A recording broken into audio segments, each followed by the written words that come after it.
Assalamualaikum warahmatullahi wabarakatuh. Hai adik-adik, balik lagi bareng Miss Sinta. Hari ini kita akan belajar mengenai kelanjutan dari materi ekosistem yang kemarin. Ekosistem bagian 2 ini merupakan pelajaran IPA tema 5, subtema 2, kelas 5 SD. Sudah siap semua?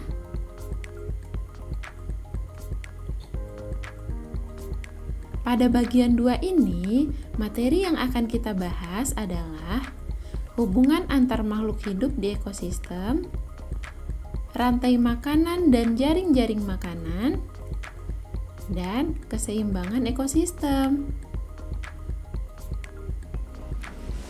Sekarang, kita masuk ke materi yang pertama, hubungan antar makhluk hidup.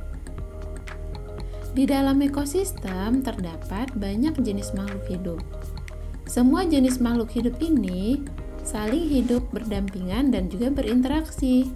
Interaksi itulah yang kita sebut dengan hubungan. Hubungan antar makhluk hidup ini terbagi atas 3 jenis. Pertama, kompetisi. Kedua, predasi. Ketiga, simbiosis. Apa sih bedanya?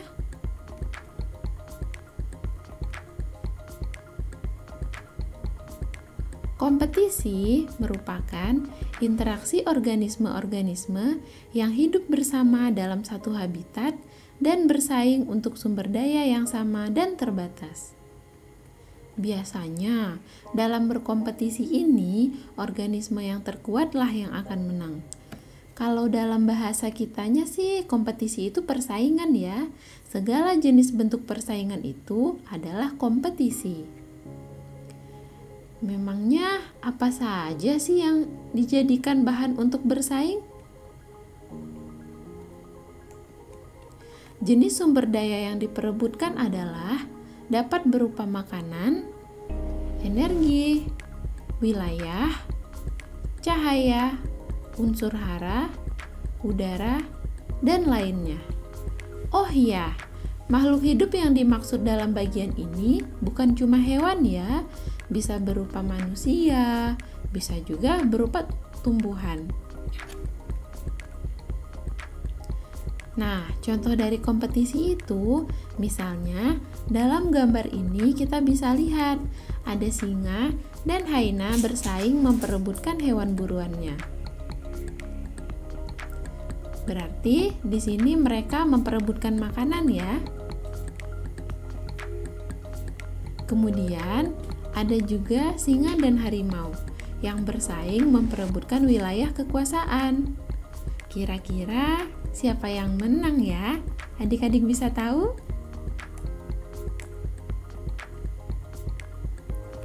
Dua, predasi. Predasi ini adalah bentuk interaksi antar spesies di mana satu spesies memakan spesies lainnya. Jadi semacam hubungan makan-memakan.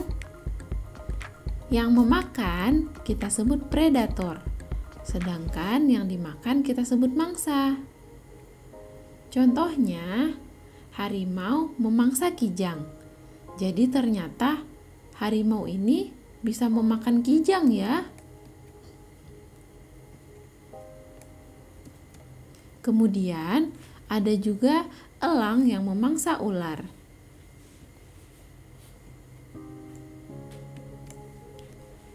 Lalu jerapah yang memakan daun. Ini juga merupakan salah satu bentuk predasi. Ingat ya, hubungan antar makhluk hidup yang kita bahas bukan hanya sesama hewan. Manusia memakan ayam itu juga merupakan bentuk predasi, di mana ayam adalah mangsa dan manusianya sebagai predator. Begitu juga di contoh ini, jerapah memakan daun. Yang menjadi predator adalah jerapahnya, sedangkan mangsanya adalah daun.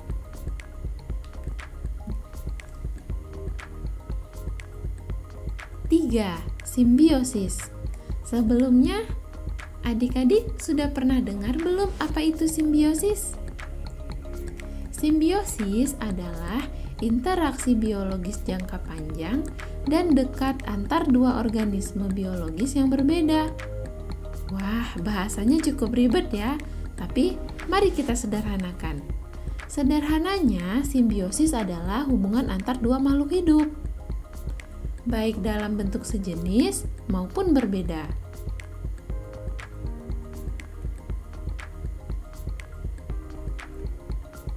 Pertama, ada yang disebut simbiosis mutualisme. 2. Simbiosis parasitisme. 3. Simbiosis komensalisme. Adik-adik sudah tahu apa bedanya? Simbiosis mutualisme adalah interaksi antara dua makhluk hidup yang saling menguntungkan. Contohnya, ada ikan badut dan juga anemon. Ikan badut memanfaatkan anemon sebagai tempat tinggal dan perlindungan. Jadi sebenarnya anemon ini mengeluarkan sengat yang membuat ikan-ikan tidak dapat mendekatinya. Namun, ternyata ikan badut ini kebal karena dia memiliki lendir di seluruh tubuhnya yang melindungi dia ketika dia memasuki anemon. Jadi, ikan badut bisa menjadikan anemon sebagai tempat tinggal dan perlindungan. Terus, keuntungan untuk anemon apa sih? Anemon ini memanfaatkan ikan badut untuk menarik mangsa untuk dimakan. Karena ikan badut ini lucu ya, warnanya sangat mencolok. Jadi, banyak yang berdatangan ke anemonnya, sehingga anemon menjadi mendapatkan sumber makanan.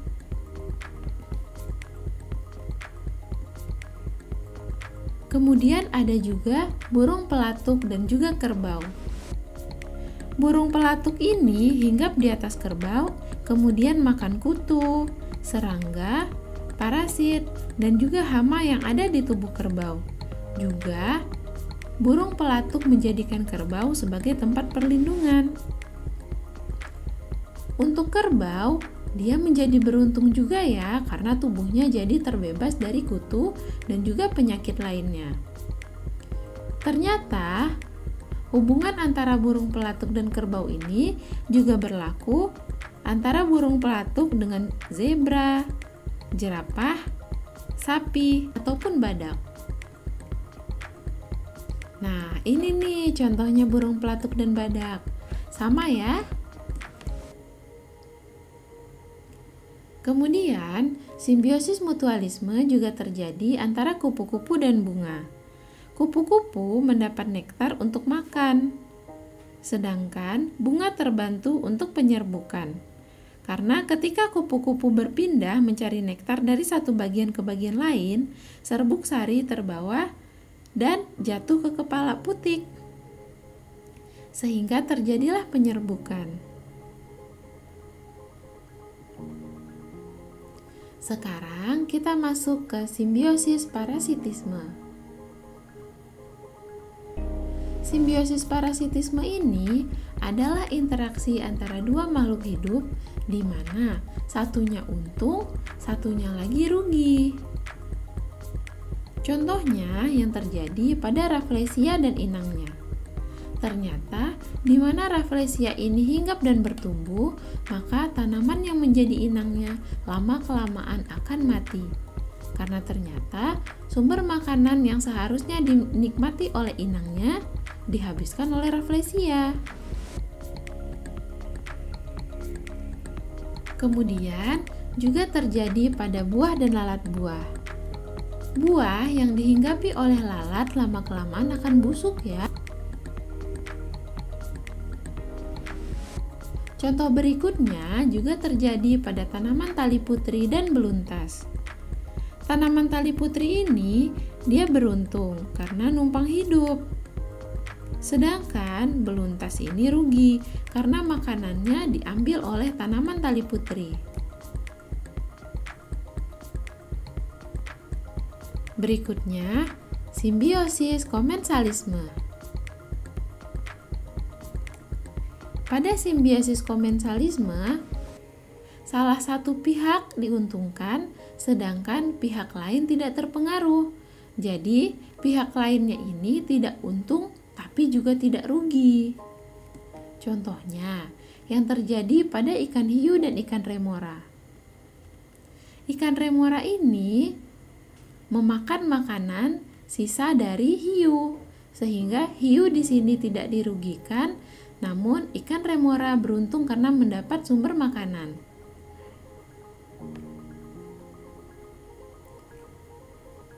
Contoh berikutnya, anggrek dan inangnya. Anggrek ini hidup di pohon-pohon besar. Anggrek mendapat keberuntungan karena dengan ia menumpang di pohon-pohon besar, ia menjadi mendapat sumber cahaya matahari dan air yang cukup. Sedangkan pohon yang ditumpanginya itu tidak rugi apa-apa. Ingat ya adik-adik, kalau adik-adik mendengar kata inangnya, itu adalah tanaman yang ditumpanginya. Nah, ini contoh selanjutnya, sirih dan juga inangnya. Sama seperti anggrek tadi, sirih ini beruntung, namun pohon yang ditumpanginya tidak rugi apa-apa. Sekarang, kita masuk ke rantai makanan dan jaring-jaring makanan. Adik-adik sudah pernah dengar? Sudah tahu belum bedanya apa? Rantai makanan adalah sebuah peristiwa makan dan dimakan antara sesama makhluk hidup dengan urutan-urutan tertentu. Nah, dalam rantai makanan ada 3 bagian yang penting: produsen, konsumen, dan juga dekomposer atau pengurai. Atau kalau kita tambahkan bagian keempat, ada sinar matahari ya, sebagai sumber kehidupan dari si produsen. Sekarang kita bahas yang pertama, produsen. Produsen ini merupakan tahap pertama dari semua rantai makanan. Produsen hidup karena adanya sinar matahari sebagai energi utama. Adik-adik ingat kan bahwa dalam proses fotosintesis itu dibutuhkan sinar matahari. Karena dia mampu membuat makanan sendiri lewat fotosintesis, maka produsen ini disebut juga autotrof. Contohnya adalah tumbuhan hijau, alga, plankton, atau cyanobacteria. Nah, ini alga adik-adik, tumbuhan hijau, dan ini plankton. Sekarang, yang kedua, konsumen. Semua yang bergantung pada tanaman atau memakan tanaman termasuk ke dalam bagian kedua dalam rantai makanan. Konsumen ini merupakan bagian terbesar dari rantai makanan karena jumlahnya banyak. Konsumen ini jika kita bagi bisa menjadi 2 bagian. Ada konsumen primer yaitu herbivora, konsumen yang langsung memakan tanaman. Ada juga yang disebut konsumen sekunder yaitu karnivora. Jadi konsumen yang memakan konsumen tingkat 1 tadi.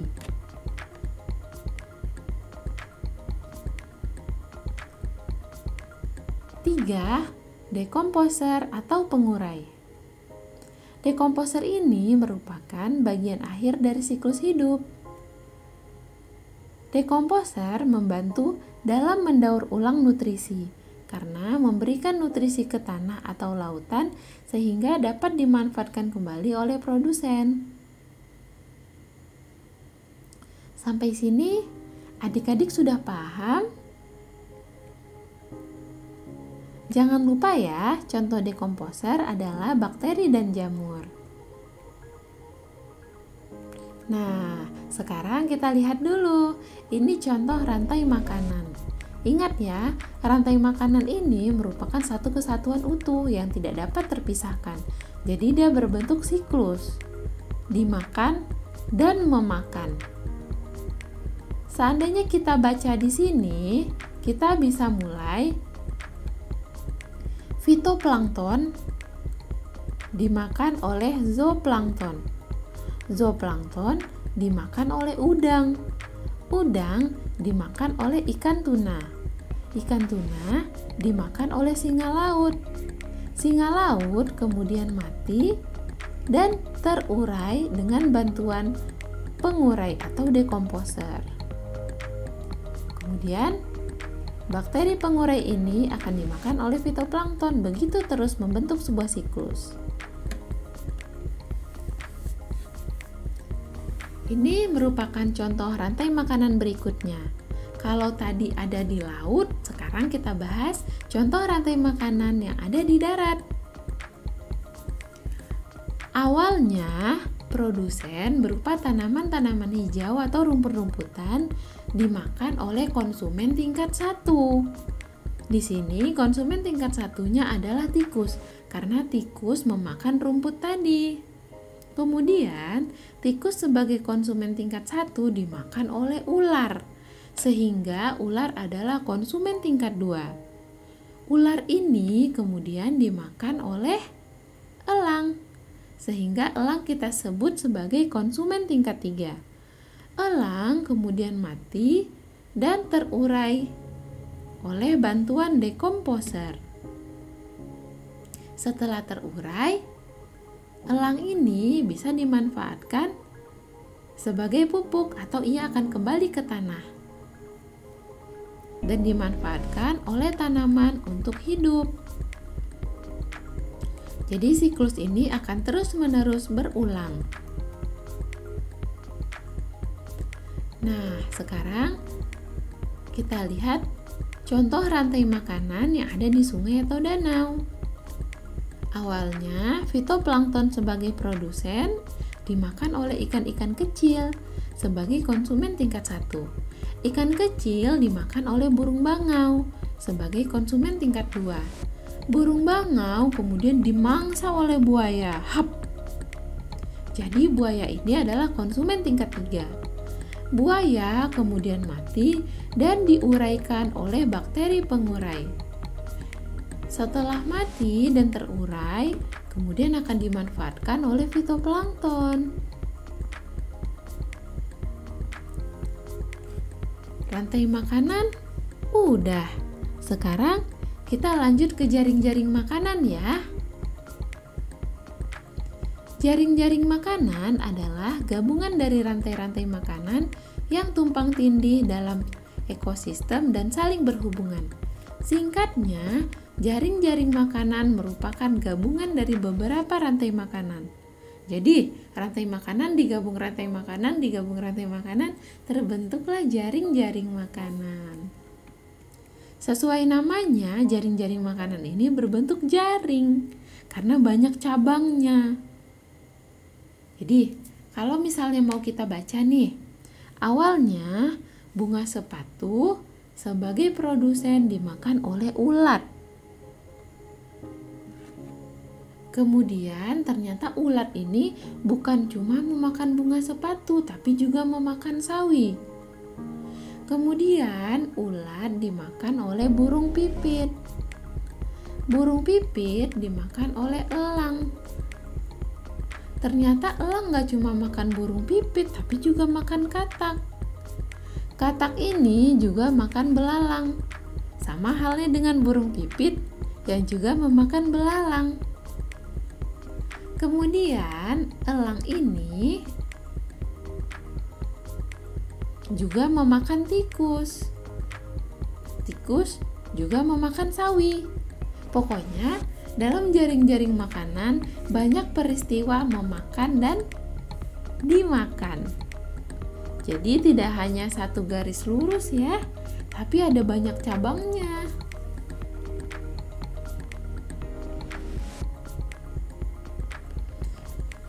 Jaring-jaring makanan sudah. Sekarang ayo kita bahas keseimbangan ekosistem.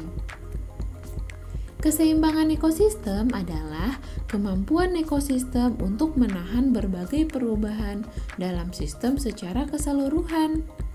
Intinya, kita harus membuat ekosistem ini seimbang, yang mana seimbang yang dimaksud apabila komponen biotik maupun abiotik berada pada porsi yang seharusnya, baik jumlahnya maupun perannya dalam lingkungan. Jadi, tidak ada yang terlalu mendominasi. Semua sesuai dengan porsinya. Ternyata, keseimbangan ekosistem ini dapat terpengaruh oleh aktivitas manusia. Aktivitas manusia yang bagaimana sih yang dapat merusak ekosistem? Pertama, manusia yang suka membuang sampah dan limbah.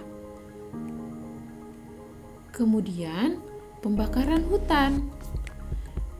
Kebayang ya, kalau seandainya terjadi pembakaran hutan, maka banyak hewan-hewan yang habitatnya di hutan akan mati. Selain itu, asap yang dihasilkan dari pembakaran hutan ini menyebabkan udara tidak sehat. Banyak kabut.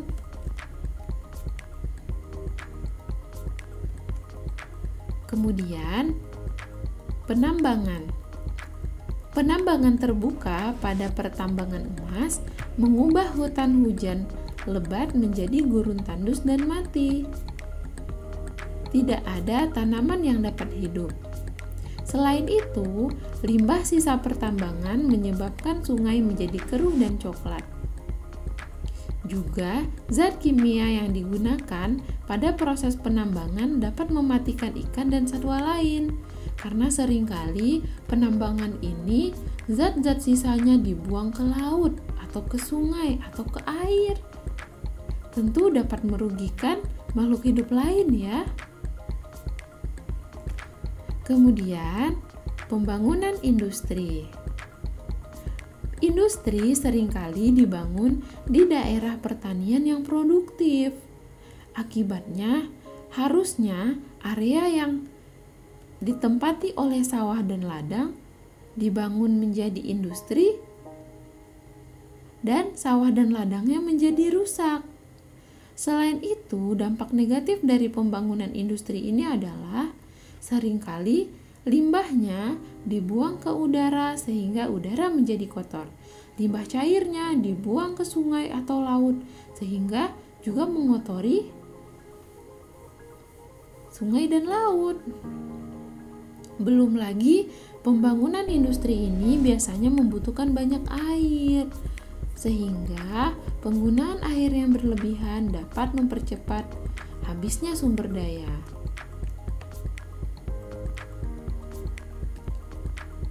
Untuk itu, kita harus mencegahnya ya. Ekosistem harus kita jaga sebaik-baiknya. Bagaimana sih cara pemeliharaan ekosistem? Pertama, biasakan membuang sampah pada tempatnya. Jangan buang sampah sembarangan. Kemudian, kurangi penggunaan bahan kimia. Dengan mengurangi penggunaan bahan kimia, kita juga mengurangi residu atau limbah-limbahnya terbuang dan mencemari lingkungan. 3. Hindari penebangan dan pembakaran hutan. Jika sudah terjadi penebangan atau pembakaran, segeralah lakukan reboisasi atau penanaman kembali. Terakhir, pastikan lingkungan selalu bersih. Jangan lupa dijaga ya lingkungan kita. Bagaimana? Sampai sini adik-adik sudah paham? Terima kasih ya telah belajar dengan Miss Sinta. Sampai jumpa lagi.